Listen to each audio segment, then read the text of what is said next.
കൊച്ചി ജെയിൻ സർവകലാശാല സംഘടിപ്പിച്ച summit of ഫ്യൂച്ചറിൽ പ്രതിസന്ധികളെ ആത്മവിശ്വാസം കൊണ്ട് അതിജീവിച്ചവരുടെ ജീവിത കഥകൾ പങ്കുവയ്ക്കുന്ന പോരാട്ടമാണ് ജീവിതം എന്ന സെഷൻ ശ്രദ്ധേയമായി.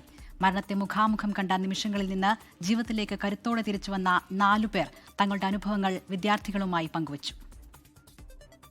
ക്യാൻസറിന്റെ 4ാം ഘട്ടത്തിൽ വെറും 3 മാസം മാത്രം ആയുസ് വിധിക്കപ്പെട്ട അവസ്ഥയിൽ നിന്ന് ബോഡി ബിൽഡറും ട്രെയിനറുമായി മാറിയ കഥയാണ് ജയജിത്തിന് പറയാനുള്ളത്. 7 വർഷമായി ക്യാൻസറിനോട് പോരാടുന്ന ലക്ഷ്മി ജെയിൻ തന്റെ പുഞ്ചിരിയാണ് ജീവിതത്തിൽ പിടിച്ചു നിർത്തുന്നത് എന്ന് പറഞ്ഞു. 22ാം വയസ്സിലുണ്ടായ അപകടത്തിൽ 85% ശരീരം തളരുകയും 15 മാസത്തോളം കോമയിലാവുകയും ചെയ്ത വ്യക്തിയാണ് സജി ഹരിദാസ്. ബ്രെയിൻ ഡെത്ത് സംഭവിച്ചു എന്ന് പറഞ്ഞ ആ ഒരു സ്റ്റേജിൽ നിന്ന് ഇന്ന് ഇപ്പോൾ നിങ്ങളെല്ലാവരും അഭിസംബോധന ചെയ്യാനും മറ്റും ആവാൻ ഞാൻ തന്നെ എന്നെ മാക്സിമം പുഷ് ചെയ്ത് ഞാൻ ആക്കിയെടുത്തതാണ്.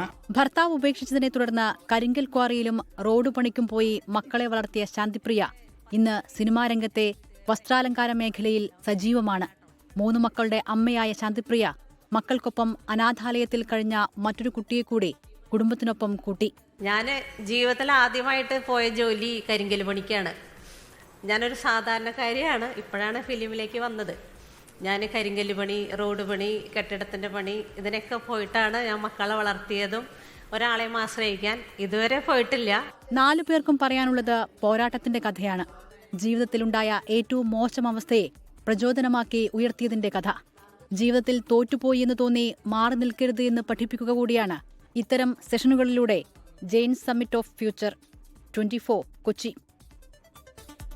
ലോകത്തെവിടെയായാലും ഏത് സമയത്തും 24 വാർത്തകളും ഓഗ്മെന്റഡ് റിയാലിറ്റി പാക്കേജുകളും എക്സ്പ്ലെയിനറുകളും വിശദമായി കാണാൻ ഞങ്ങളുടെ യൂട്യൂബ് ചാനൽ നിങ്ങൾക്ക് സബ്സ്ക്രൈബ് ചെയ്യാം.